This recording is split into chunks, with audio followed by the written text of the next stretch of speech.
¿Qué es para ti una casualidad? La Real Academia Española define la casualidad como un conjunto de circunstancias que no se puede prever ni evitar. Esta definición nos acompaña todo el tiempo en nuestras vidas, evidenciándose de diferentes formas y a veces pueden llegar a ser sorprendentes. Realmente las casualidades pueden llegar a parecer una simple coincidencia, pero muchas veces estas casualidades pueden llegar a cambiar incluso hasta la percepción de cómo vemos las cosas en el mundo. Y en estos tiempos modernos que vivimos tan interconectados gracias a nuestros teléfonos celulares, es mucho más común poder grabar hechos casuales gracias a las cámaras y micrófonos que tienen estos dispositivos.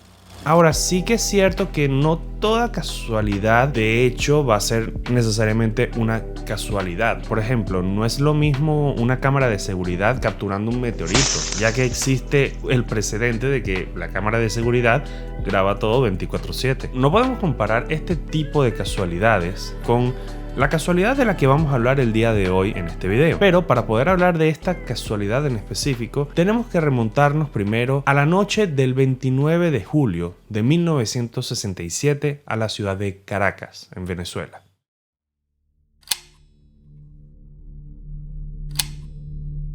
A las 8:05 de la noche, un terremoto sacudió a la ciudad de Caracas. Este terremoto de 6.7 grados en la escala de Richter dejó un saldo de casi 250 personas fallecidas y 2.000 heridos, además de los 10 millones de dólares en daños que él mismo ocasionó.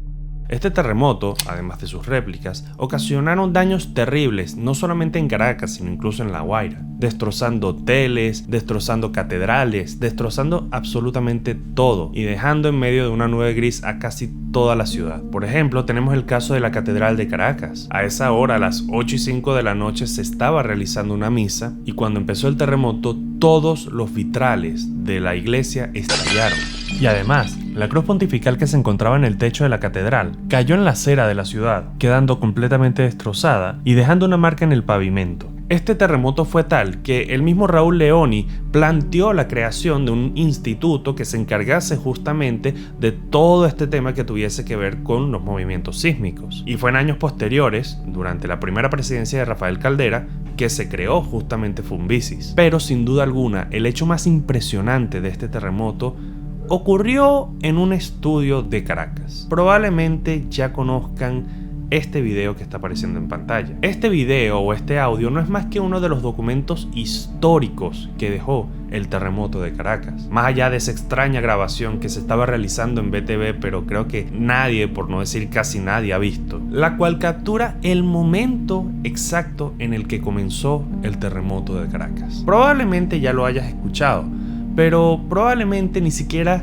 sepas de dónde vino esta grabación. Y fue justamente buscando en la página web Discogs, a la que ya le había dedicado un video en el pasado, pero para la gente que no haya visto ese video, Discogs es una plataforma donde coleccionistas de discos de música, ya sea en cassettes, CDs o incluso vinilos, pueden compartir sus colecciones e incluso pueden vender sus colecciones en esta página, haciendo de esta quizás una de las bases de datos más impresionantes en lo que a música respecta. En esta página se listaba una copia del disco llamado El Terremoto de Caracas, e inmediatamente buscando más información sobre este disco en específico me di cuenta de que efectivamente el origen del audio que está regado por todo internet es justamente ese disco de vinilo. Y en el caso de este disco del Terremoto de Caracas, el cual ya en sí es un milagro que exista, solo habían 3 copias disponibles a la venta en el momento en que yo había investigado por primera vez el origen de esta grabación. Es de esta forma en la que, sin pensarlo 2 veces, le di comprar y esperé sencillamente a que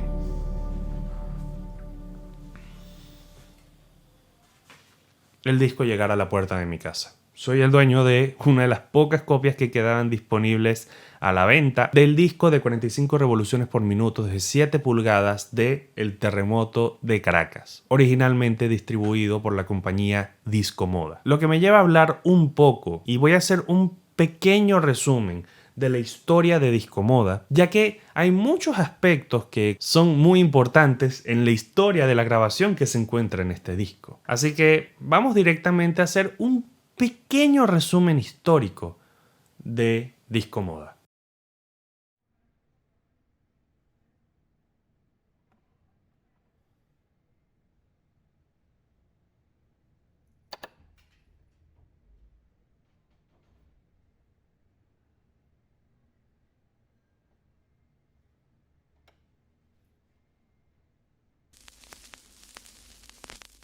El Disco de Moda, o simplemente Discomoda, fue una empresa creada por César Roldán y su esposa durante aquella época de los años 50. Esto comenzó siendo un pequeño negocio familiar que se convirtió ya en una empresa de distribución musical en el año 1955. Ahora, sí que es cierto que no eran los únicos en este mercado. Habían empresas como Fonograma, que se dedicaba más que todo a la parte del folclore nacional, Souvenir Records o incluso el Palacio del Disco, que es una empresa también de esas que son muy importantes en la historia de la distribución musical en el país. Pero Discomoda era no solamente una de las empresas pioneras del país, era la empresa pionera del país. Discomoda era una empresa con grandes ambiciones y fue justamente durante la época de los inicios de los 60 que fundan Fabedica, o Fábrica Venezolana del Disco Compañía Anónima. Pero esta empresa no se quedó atrás y siguió con sus ambiciones, ya que fue durante esa misma época que fundan en Venezuela uno de los estudios más importantes de Caracas, Sonomatrix. Los que hayan escuchado el audio ya sabrán por dónde vienen los tiros. Háganse una idea de qué tan grande eran Fabedica o Discomoda en aquella época,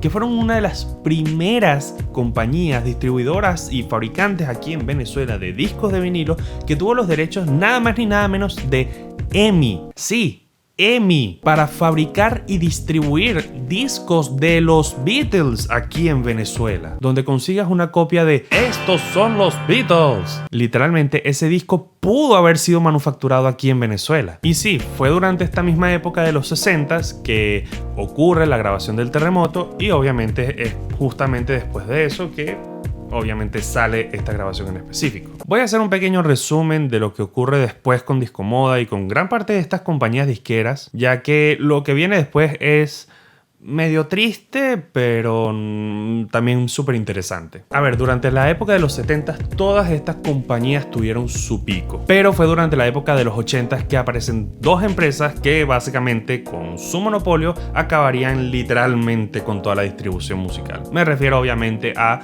Sonográfica y a Rodben.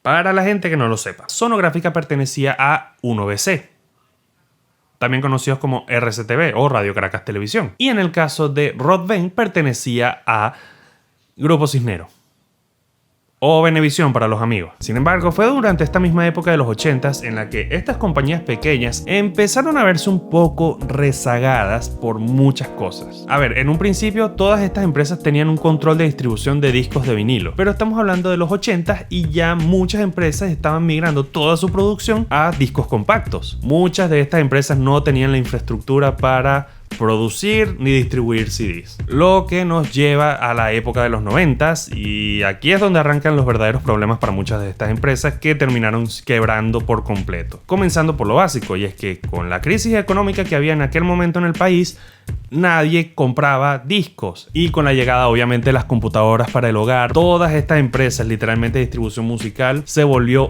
nada durante aquella época. Y bueno, volviendo a Discomoda, durante aquella época del apogeo de Rodben y Sonográfica fallece lamentablemente César Roldán. Fue su viuda Elena, quien falleció en el año 2014, junto a sus hijos, quienes mantuvieron el negocio de Discomoda hasta el día de hoy. Hoy en día son los hijos de César Roldán quienes mantienen todo el negocio de Discomoda al flote al día de hoy, tanto en Latinoamérica como en Estados Unidos, siendo una de las pocas compañías discográficas que quedan hasta el día de hoy en el país. En la descripción de este video podrás encontrar un enlace directo a la tienda oficial de Discomoda. Allí encontrarás más información sobre la historia de la misma y también encontrarás todo el catálogo disponible de la discográfica.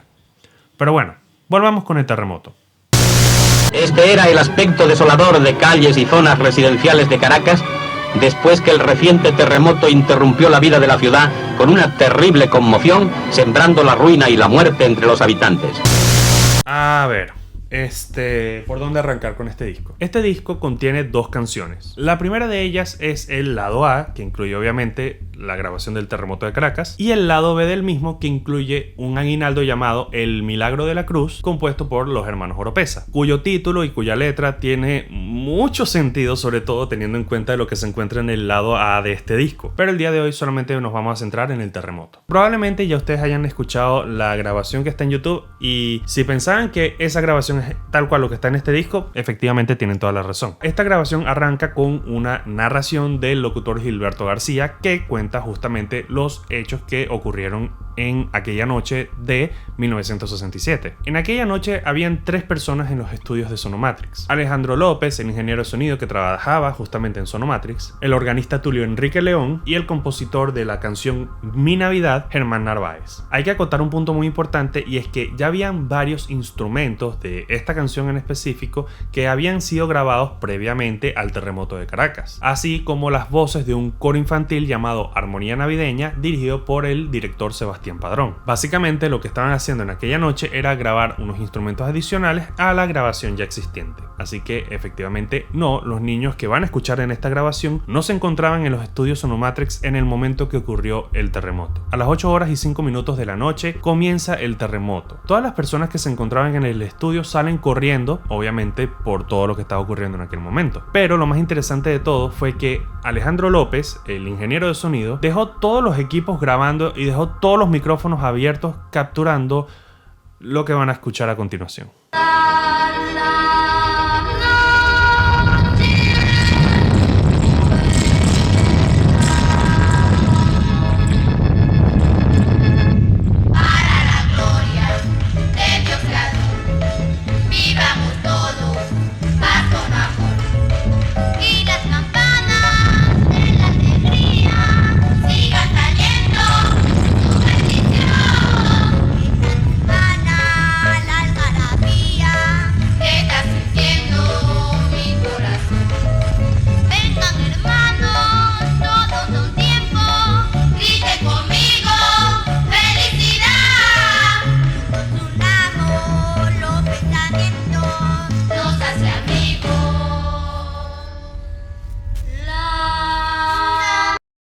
Después del terremoto de Caracas, no hubo una grabación oficial de Mi Navidad de Germán Narváez. Esto se puede deber a 2 factores importantes. La primera razón, asumo yo, es que gran parte de las voces infantiles que se encontraban en este audio en específico fueron sobrescritas por el sonido del terremoto. Obviamente se grababa todo en cinta y con el movimiento puede ser que se haya sobrescrito algo de las voces infantiles. Y la segunda razón es más que obvia. Yo creo que el compositor no le habrán quedado ganas ni siquiera de terminar este aguinaldo de ninguna forma. Pero sí, esa es la historia del origen de esa grabación que es tan famosa en internet del terremoto de Caracas. Si les gustó este video, les recomiendo que lo compartan con sus amigos, le den like al video y se suscriban a mi canal. También les recomiendo que me sigan en mis redes sociales, en TikTok, en Twitter, bueno, X, en Instagram, en todos lados me van a encontrar de la misma forma. Y sin más nada que comentar, te vuelvo a hacer la pregunta: ¿qué es para ti una casualidad?